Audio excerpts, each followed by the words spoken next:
All right, guys. Welcome to our second half of the geometry unit. So tomorrow we are, today obviously I'm not here, so we're going to go over the test on later next week. That way we have time to kind of take a look at it and go through each part of it.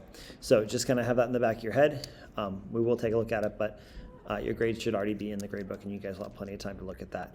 So what I want you to start to do today is just a little warm up. I know this was on the last test, but why don't we start here today? When you can pause the video when I'm done, and I want you to find the area of these three composite shapes. And then we'll go over the answers in a moment.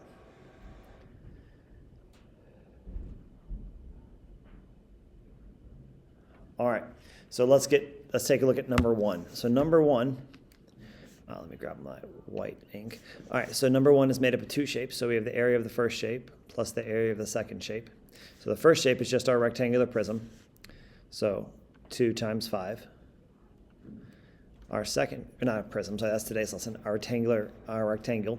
And then the second shape is our trapezoid. So it's 1/2 of the base. So one of the bases is 2, one of the bases is 4, because we'll just transfer this down here. Times the height, which if you go 5 minus 7 is 2. So we have 10 for the first shape. 2 plus 4 is 6. 6 times 2 is 12. Half of 12 is 6. So a total area of 16 inches squared. That's our first one. All right, so let's take a look at number two. Are made up of multiple triangles. And one of the things we know because of the way the information is given is these two are exactly the same shapes. If they only give you information for the first one, they're kind of giving you the fact that these are equilateral triangles. So we really have 3 spots. We have the area of figure 1, which is our rectangle. And we actually have plus 2 of the area of the triangle. So our rectangle would be 1 times 5. It's a pretty easy math problem. Now drop our 2, 1/2 of the base. Our base happens to be 5 inches times the height, which is 3. So the nice thing about this is these two are going to go, half of 2 is just 1, so we'll cancel those out. So we have 5 plus 15 is 20 inches squared. Okay, and finally our last one, Kelly's putting new tile floor for her kitchen and dining room. Each box of tiles contains 25 tiles, each 1 square foot each. That's nice and easy. The diagram shows the floor plan. You need to figure out how many boxes of tiles she needs. So you've got a couple pieces of information. One of the keys is that you've got this little bit. Come on, make that a little smaller. You've got that each box of tiles is really 25 square feet. That's the key to the problem right there. So we're going to come and find the area. So we actually have just 2, area 1 plus area 2. So we have 10 times 12 and 16 times 8. All right, so 10 times 12 is 120. And then 16 times 8, so 8 carry the 4, so I get 128. So for a total area of 248 square feet. Well, since you can't buy that exact amount, you're going to divide this by 25. And this should be one that's pretty quick in your head. You should be able to go, oh, it's 9, remainder 20, or 23 over 25. So you can't buy, you have to have some extra tiles. So you need 10 boxes of tile. Okay? So that gives you guys the quick rundown and review for that. Now, a lot of this is going to be similar to how we kind of start working with surface area later in the unit. So it'll give us a start. Today's lesson, though, is our first 3-dimensional shape. We're finally out of our 2D shapes. We're going to look at 3 dimensional volume of a rectangular prism. So, I mean, the tables you're sitting at, the top of the table, that's a rectangular prism. The room is a rectangular prism. All of those things are pretty common shapes around the room. So we want to figure out how much wood would be inside this table. Or if I wanted to fill up a box, how much space is in that box? It's a pretty common idea that we need to know. So this should be something, but this should be something you guys should be pretty good at, being able to find the volume of the rectangular prism. But before we do that, let's take a look at some vocabulary. So I said, hey, we're into our 3-dimensional information, looking at 3D shapes and how that we can measure 3D shapes. So the first thing is, what is a 3-dimensional shape? And since we were working with 2-dimensional shapes last time, we had a base and a height. A 3rd-dimensional shape has 3 dimensions. It's a solid figure or even a hollow figure or object that has a length, a width, and a height. You can argue it's base, a width, and a height, but it just depends on how you want to look at it. But that's the key. It's got 3 dimensions, hence the three in the term. Okay? Then we've got some more specifics. So there are lots of different three-dimensional figures. You can name them out. You can say, I got a cone. You could talk about a sphere. You could talk about a prism. You could talk about a pyramid. We've got lots of different ways. So we need to talk about what makes a prism a prism. So, and that's what we're going to talk about here. So a prism is a solid shape that has plane faces. That means they're flat. Okay, anytime you see the word plane, it's flat. And the bases are identical. And the sides are rectangular. This is really the key. You can have lots of different shapes that are prisms, but the key is the sides are rectangular. Okay, if the sides are rectangular and the bases are identical, then you've got a prism. All right, so that what makes a rectangular prism is we're always going to name the prism, because this means it's rectangular sides.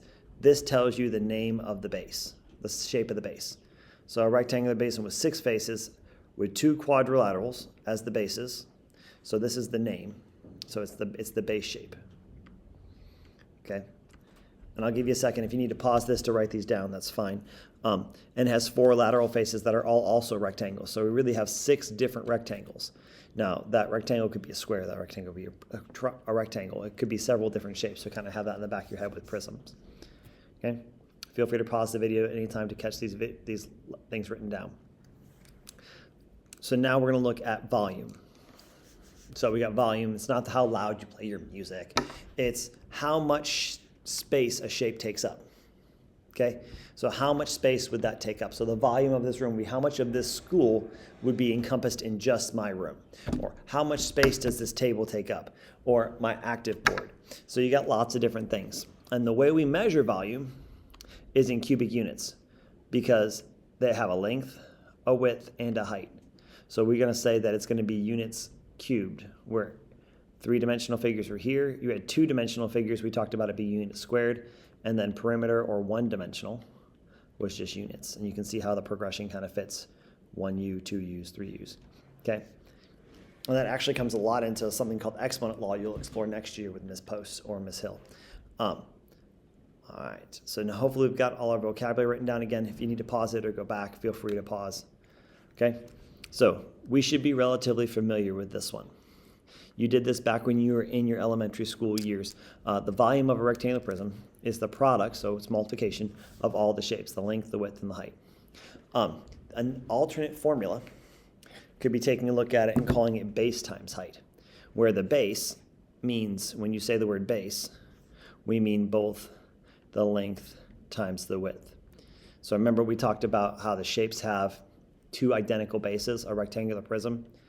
Okay, if I'm going to draw myself, you can see how great an artist I am. I'm not, just pretend. Okay, these 2 right here and this one down here would be the same, and that's where you'd find the base times. So you find the base of one of those times how many heights. So it's kind of like if you took the old-fashioned cubes, Unifix cubes, you'd stack a set of Unifix cubes and find the area. Then how many times is that area stacked on top of each other? Whether it's inches or meters or miles or feet, whatever it would be. Okay, so let's take a look at how we'd solve these. So I'm going to do them in both formulas just so you guys get the idea of how to work it. So find the volume of a rectangular prism. So if I did length times width times height, okay, I'm going to say, okay, so my length is typically my left to right. So it's 12 times the width, which is 10, times the height, which is 6.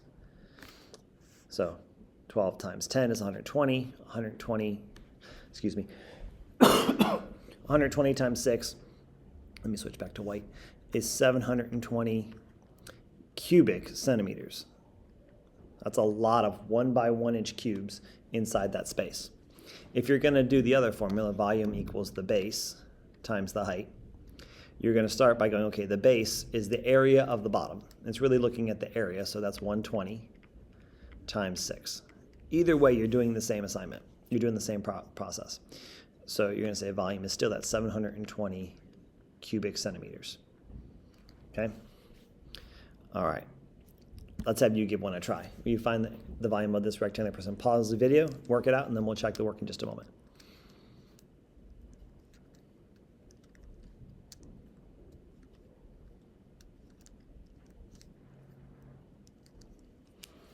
All right, so both formulas, length, width, and height equals volume, and the volume equals the base times the height.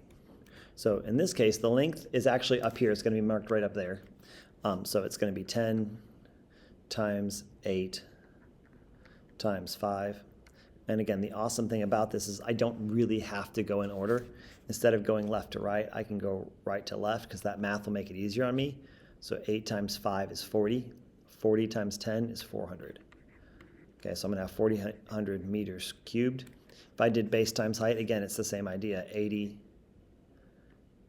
times 5 gives me that same 400 meters cubed. All right, you guys have a good grasp of the basic formula for this.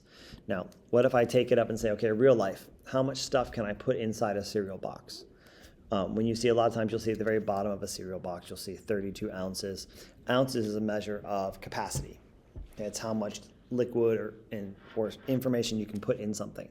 So if I buy a 22 ounce box, that's how much space it should take up. So given the idea, I can find the volume of that box. How much volume do I need to put 22 ounces worth of this cereal in, or 32 ounces, or whatever it is?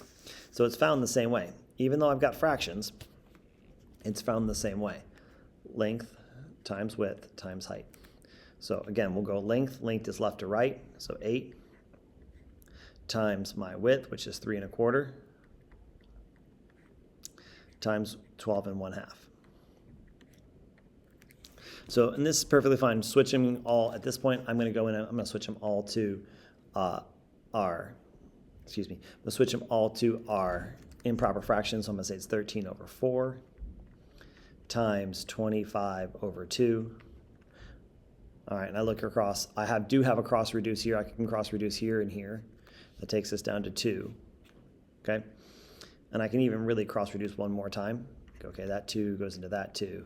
So I really have 13 times 25. So the answer is 325 cubic inches. Now, just to prove it the other way, so I can take it the long way without any cross reducing, I am using a cheap calculator because I feel like it. If I come over here and go, all right, let's go 25 times 8. 25 times 8 is 200 times 13, all over 4 times 2. So that's 2,600 divided by 12. And then I'm going to come over here and do the math. 2,600. Sorry, not 12. I don't know what I was thinking. 8 divided by 8. So 3 so subtract. 2, and he goes into it again twice this time. 2, so 2 is 16. 40. Hey, 325 is the correct answer. And then I have a 300, same answer I got here. Whether I do it base times height, sorry, I almost missed it's not squared, it's cubed. I wrote the wrong letter there. Cubed, there we go. Either way I can do it. The cross reducing actually makes it really easy. So you could change things to decimals, but I find it easier to keep it in fractions to help with that. All right, it's your turn. Now I've got decimals. You can do it as fractions or decimals, it's up to you. But now you've got your own to figure out. Find me the volume of that shoe box to the right. How big of shoes could fit inside this box, or stuff could I put inside this box? Pause the video and see what you come up with.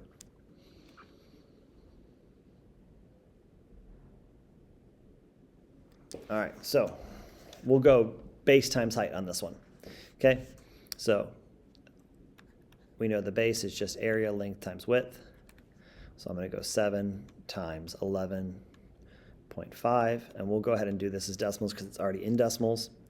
So 7 here times, so 5 carry the 3, 0 carry the 1, so I get 80.5. So if I'm going to go volume equals base times height, 80.5 times 3.5. All right, well, let's do the math.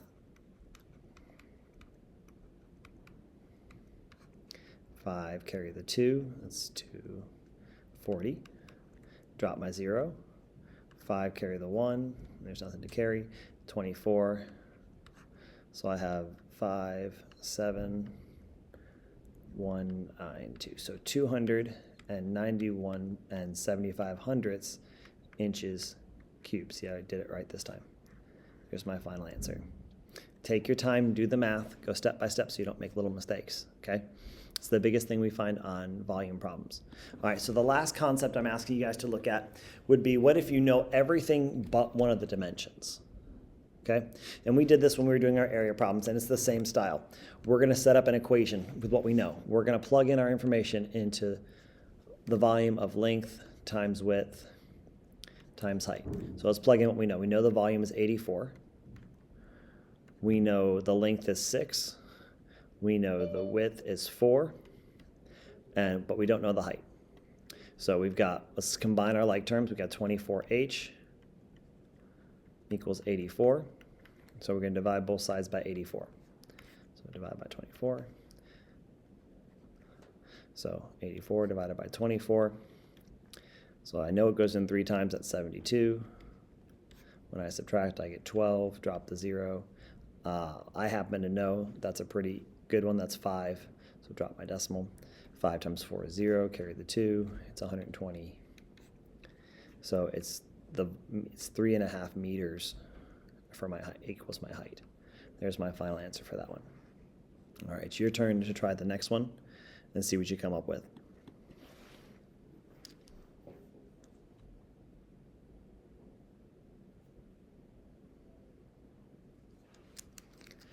All right, so let's do the last little bit. So if I'm going to do this one, so I've got the same idea. I've got 960 as my volume times 20 times, well, we don't know the width, the missing dimension. In this case, it's the width times the height, which is 8. So I'm going to come over here. Now, I'm going to put my numbers together. So I'm going to put my 20 and my 8 together to get 960 is equal to 28W. I'm going to divide both sides, not 28, I'm sorry. I don't know what I was thinking. You guys see that mistakes can happen if you're not paying attention to yourself. That's 160 times the width. And then I'm going to come over here and do 960 divided by 160. Well, I'm going to say 60 times what's going to give me 6? Well, probably 36. So I'm going to say it goes into it 6 times. 6 times 0 is 6. 6 carry the 3. So my missing height, my missing width is 6, in this case, centimeters. There's my final answer. Okay? Now that we've got all that squared away, it's your turn for the ticket out the door. Okay? So finish this problem, and then that will let you, once you've got this problem done, have it checked by the substitute, and then you can work on your homework that's in your packet. Y'all have a great day. I'll see you on Monday.